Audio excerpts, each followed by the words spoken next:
And thanks for waking up with us this morning. I'm McLeod Hageman. And I'm Karina Rubio. Christy has the day off. We have a lot in store for you in the next hour of the morning show. But first, let's take a look at your eye opener. Newly released video shows the moments before a boy was killed by police. Reaction from the Chicago community. And another legend is heading into the Basketball Hall of Fame. That's in our trending topics of the day. And film critics Chuck Blinsky and Pam Powell are telling us what they think about the new movie Vanquish. And Monday, that's coming up in Friday Flicks. Those stories and more still to come on The Morning Show. You're watching your local news leader. This is The Morning Show on WCIA 3 News. It's horrible. The city of Decatur has basically bullied this small township out here for years. And now people in Oakley Township say they've had enough. A prescribed burn happened in Decatur, and that pushed Oakley Township board members over the edge. Yeah, WCIA 3's Bryce Beament has that story. For the city to bully us the way they have, it's really sad. A prescribed burn took place on the east side of Decatur. Smoke and flames were seen from miles away. Those nearby were concerned. The city of Decatur did not notify any of the neighbors over there. Don Floyd, an Oakley Township board member, says this shouldn't have even happened. The board voted 5-0 last May against it. Then board members got a letter the day before saying the burn was scheduled for Thursday. We voted not to have the burn. City of Decatur, you can't even burn leaves in there, and then they've come behind our back. The city of Decatur says the burn was necessary. One of the most ecologically friendly and cost-effective options is to do a prescribed burn. They said it was under control. The city did receive the required permit, and the burn was performed by a local government agency that has many years of experience doing controlled burns in large areas of Macon County. The fire did stay in the correct area, but a train had to stop because it couldn't see past the heavy smoke. This is a controlled burn that happened literally for just a few hours. We probably won't do it again for maybe another year. Floyd says the city has been ignoring them for years. They've come out here and bullied us with the ideas that they can do anything they want to, promise us everything and do nothing. But the city of Decatur says they are hoping to keep the peace. The city is still very interested in working with Oakley Township and the Macon County Board and other stakeholders to make sure that that reclamation project is for the good of all of us. Now, the Oakley Township Board gave us documentation of those messages saying on May 13th of last year, they voted to not have that burn. The Oakley Township Board said they've been dealing with problems with the city for a few decades now. They told us one problem they have is with the ridge that the city put in place. They say it created a ditch that leads to flooding in people's basements when it rains. They say the city did nothing about it and will continue to reach out to the city to check up on that. Lawmakers are working to change how firefighters are compensated for their service. Right now, if a firefighter leaves his or her department to work in another, they lose some of their benefits. Firefighters outside Chicago who started work after 2011 are not allowed to buy service credits after changing departments. The president of the Associated Firefighters of Illinois says the Senate bill would allow Tier 2 firefighters, those hired after January 1st of 2011, to have the same ability as Tier 1 firefighters. We just believe that, it is a decent benefit for our members to be able to, earn pensionable credit wherever they are working. And the measure cleared the Pensions Committee unanimously. They hope to have that change approved by the end of May. 10 people in Springfield were indicted for gang-related crimes. They're facing several charges, including unlawful possession of guns by gang members, but one, Dustin Carson, is being charged with murder. Springfield police are cracking down on violence. There's been an increase in shootings this year, so police are reallocating their resources. We are seeing increased bond amounts. The charges that you saw put out by Sangamon County State's Attorney Dan Wright yesterday, that's having a positive impact on what we've seen as far as our numbers of gun violence recently. The Springfield Police Department created a task force that is solely focused on shooting investigations. And Champaign police are investigating a jewelry store break-in. Yeah, that happened at Flora Gems at the corner of Kirby and State. The front door was smashed in, but detectives say nothing was taken. Investigators are working to identify the person responsible. This same store was broken into during the looting that happened just last summer. And Decatur police are investigating after 3 teenagers attacked a man and stole his wallet. It happened Tuesday night on East Stewart Avenue near MLK Drive. Police say the man was walking in a field when he was hit in the face and knocked to the ground. He saw someone pointing a shotgun at him, and police say the teenagers took his wallet. No one has been arrested. Decatur police are investigating after a man was shot in the leg. That happened near East Wellington Way and North Woodford Streets. Police were told the 29-year-old victim was going to the hospital. They say he was not cooperating with authorities. Well, switching now to some stories in our region. Newly released video shows the deadly split-second confrontation between a 13-year-old boy and a Chicago police officer in a West Side alley. That boy, Adam Toledo, was killed. Police say Toledo was armed with a gun and threw it behind a fence just milliseconds before he was shot. In light of his death, Mayor Lori Lightfoot was overcome with emotion. She spoke about Toledo's tragic death and the trauma caused by Chicago's gun violence.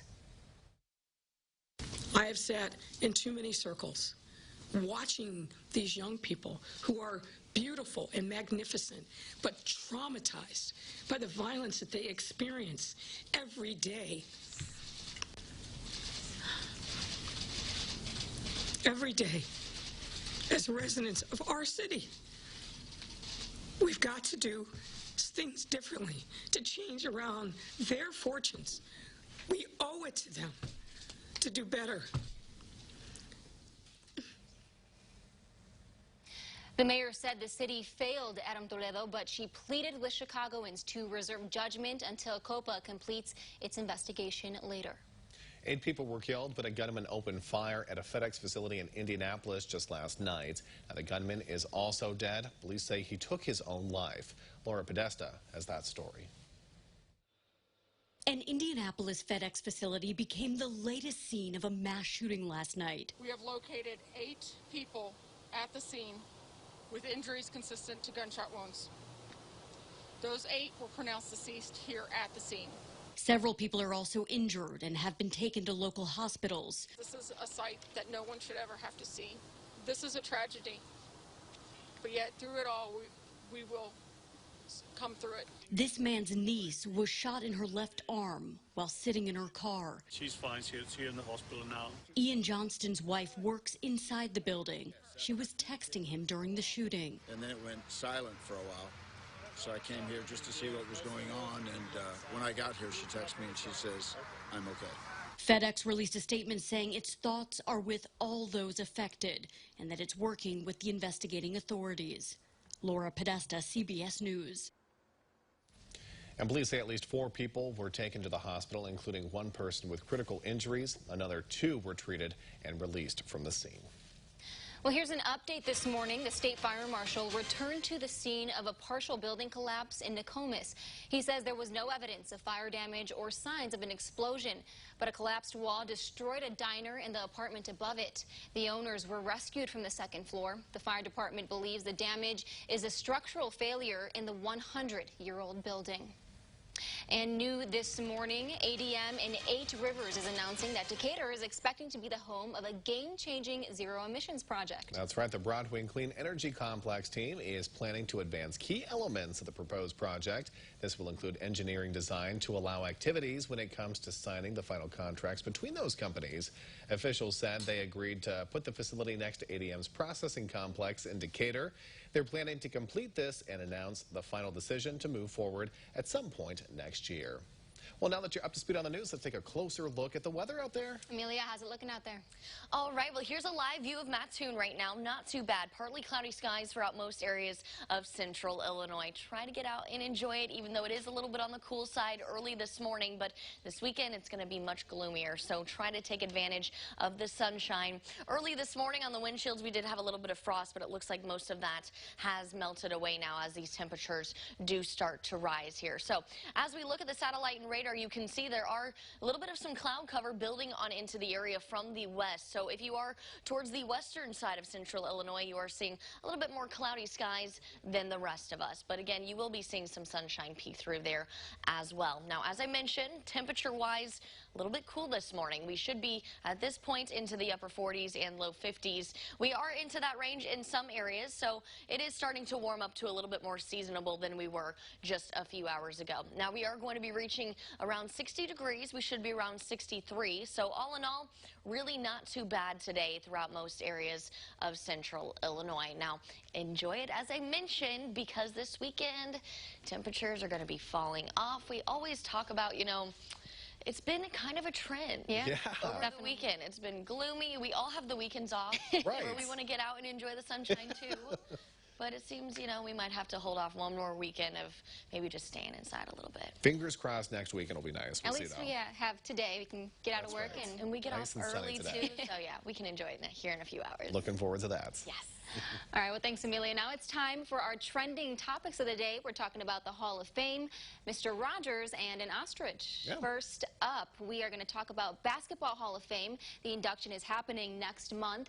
It was announced that Michael Jordan will be inducting Kobe Bryant into the Hall. Now, Jordan was emotional when he spoke at Kobe's memorial service, revealing just how deep of a relationship the two had. Now, the Hall of Fame ceremony will take place on May 15th. Jordan will also be presenting Baylor women's coach Kim Mulkey. Well, that's pretty cool right there. Yeah. We were talking about this earlier today, and I already thought that Kobe Bryant had already been inducted into the Hall of Fame, so that's news that I didn't know. So, cool there. Definitely already a legend, too. Oh, yeah. So many Absolutely. people, but it's going to be really exciting to actually see that officially be inducted. I'm sure his family is really excited about that as well. Right. Really. Yeah. All right, moving on. If you've ever wanted every day to be a beautiful day in the neighborhood, you're in luck. The former home of the Mr. Rogers is up for sale in Pittsburgh. Oh, that's pretty cool. Wow. The 5-bedroom, 3-bathroom home is listed for $850,000 according to the listing agent. Some longtime neighbors say Rogers used to put on Muppet shows for the neighborhood children when he lived there. One even says Rogers called the home his favorite house. We should note, and offers is pending on the home, but the deal is not yet final. Hey, so we still have a chance. There's our opportunity right there. Would you buy it? I mean, I liked Mr. Rogers growing up a little bit, it's a so. beautiful home too. It seems pretty big. Yeah. Yeah, it's huge. I would Pretty cool. definitely live in there. It's cool. Yeah, I would certainly want to check it out. Absolutely. The young kids don't realize how much of a legendary house that actually is. Yeah, pretty cool stuff right there. Definitely. Well, take a look at this. A female ostrich at a Melbourne zoo put on a show for zookeepers right here. Take a look at this. This is Scratchy the ostrich, swaying her hips and wings while showing off some fancy footwork right there. Zookeepers say Scratchy was excited about dinner time. Hey, I love food, and I think I get pretty excited like that too when we're talking about food right there. Fluff out there when you're hungry. Every single day. Absolutely. Have you guys ever seen an ostrich?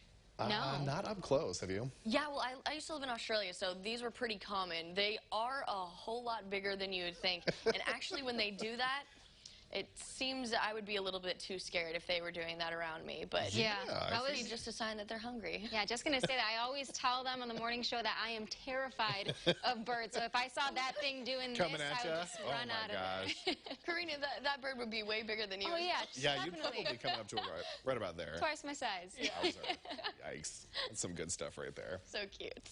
Well, still to come on the morning show. Film critics Chuck Kaplinski and Pam Powell are telling us what they think of the new movie Vanquish and Monday that's coming up in Friday Flicks. We'll be right back.